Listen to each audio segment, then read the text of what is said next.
युद्ध कहाँ तक टाला जाए, द्वंद्व कहाँ तक पाला जाए, युद्ध कहाँ तक टाला जाए, तू भी है राणा का वंशज, फेंक जहां तक पाला जाए।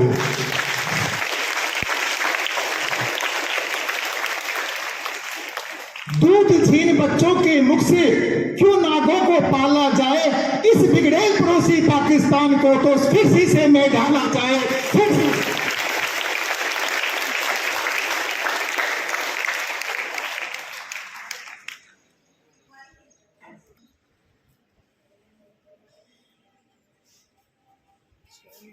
द्वंद्व कहाँ तक पाला जाए, युद्ध कहाँ तक टाला जाए, तू भी है राणा का वंशज, फेंक जहां तक भाला जाए, फेंक जहां तक भाला जाए। दूध छीन बच्चों के मुख से क्यों नागों को पाला जाए, इस बिगड़े पड़ोसी पाकिस्तान को फिर से शीशे में ढाला जाए।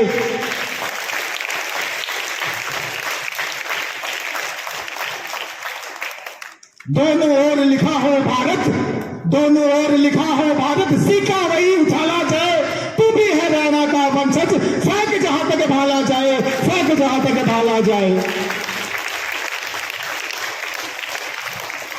सम्मानित मंच, मेरे प्यारे भाई बहनों और मां भारती के वीर और प्यारे लाडले बच्चों, मैं आज आपको जिस कविता के माध्यम से, एक कविता की जो 2 लाइन बताई है, इसके माध्यम से यह बताना चाह रहा था कि जैसा कि आपको पता है कि पिछले काफी समय से हमारे पड़ोसी मुल्क के साथ में कैसे संबंध चल रहे हैं और उन्होंने क्या क्या हरकतें करी, उसकी जानकारी देने के लिए मैं आपके समक्ष आया हूं। यहाँ पे आपको इसके बारे में कुछ बताना जानना चाहता हूं। आपको पता है, आप न्यूज सुनते हो कि अभी काफी मॉक ड्रिल वगैरह करवाई जा रही है, उसके बारे में मैं आपको जानकारी दूंगा। सबसे पहले मैं आपको बताना चाहता हूं कि जैसा कि आपको पता है कि 22 अप्रैल 2025 को उन कायरों ने हमारी पीठ में छुरा घोपा था, हमारी माता और बहनों को सिंदूर उजाड़ा था और ये मैसेज दिया था कि जाओ बता दो दिल्ली में मोदी को कि हमने ये कर दिया है। उन्होंने मोदी को बताया और मोदी ने उनके खानदान को मिटा दिया।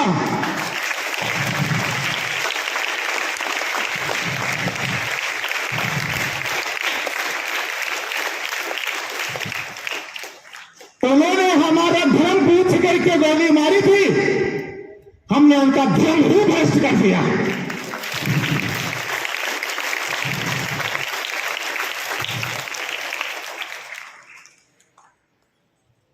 इस ऑपरेशन के दौरान कई शब्दों पर चर्चा हुई थी, सभी ने अपने अपनी राय में अलग अलग नाम सुझाए थे। किसी ने कहा था कि इस ऑपरेशन का नाम ऑपरेशन मंगलसूत्र रखा जाए क्योंकि बहनों का मंगलसूत्र छीना है इन्होंने, लेकिन मोदी ने कहा नहीं, इन्होंने हमारे धर्म पे, हमारी हिंदू पूजा पे वार किया है तो हम उसी प्रकार से जवाब देंगे, उसी सिंदूर से जवाब देंगे। उन्होंने हमारी बहनों का सिंदूर हुआ है तो हम उनको बताएंगे कि ये ऑपरेशन सिंदूर क्या होता है।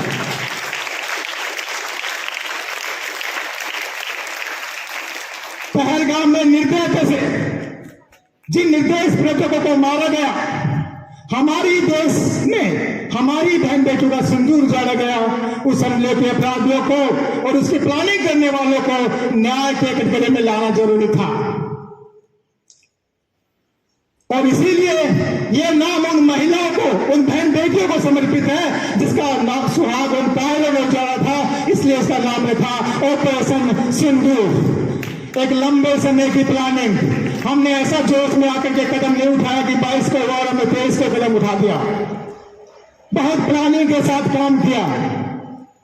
आपको पता है कि हमारा देश के प्रधानमंत्री उस वक्त सऊदी अरब में थे, जैसे ही उनको खबर मिली हमारे देश में लौटे।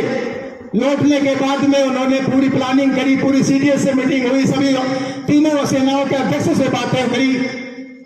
5 अप्रैल को फाइनली ये बताया गया कि हमने क्या करना है। 7 तारीख का दिनांक आपको पता है, पूरे देश में कल भारत के 300 जिलों के अंदर मॉक ड्रिल के लिए प्लानिंग करी गई। जैसलमेर और राजस्थान के बॉर्डर पे राफेल मिराज के द्वारा ट्रेनिंग करनी थी, वो करने का प्लान किया गया। उधर वो लोग प्लानिंग की सोच रहे कि भारत तो अभी 5 दिन प्लानिंग करेगा,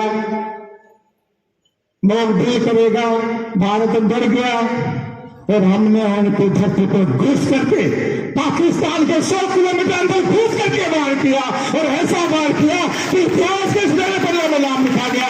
भारत को आज पूरी दुनिया जो है वो इज्जत की नजर से देखती है कि ये नया भारत है, ये नया भारत है। आपको पता है कि हमने 9 जगह को ही टारगेट क्यों किया? जैसा कि मैंने आपको बताया कि उन्होंने हमारे धर्म पर घात किया था और उन्होंने शक्ति प्रदर्शन करने के लिए, आपको पता है माता रानी के 9 रूप होते हैं, बड़ी प्लानिंग के साथ में ऐसे ही नहीं उठा के 9 जगह वार कर दिया। उन्होंने कहा कि हम अपने हिंदू धर्म की शक्ति दिखाएंगे, हम अपनी माँ का रूप दिखाएंगे कि हमारी माता और बहनों में कितनी शक्ति होती है, वो शक्ति का रूप दिखाएंगे। तब जाकर उन्होंने 9 जगह पर टारगेट किया।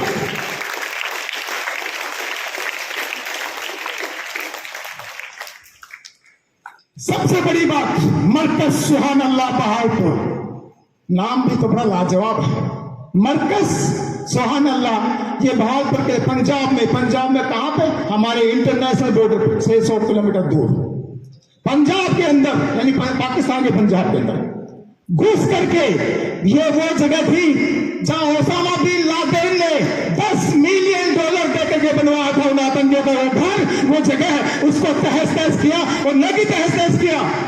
आपको पता है जैसे मोहम्मद के सरगना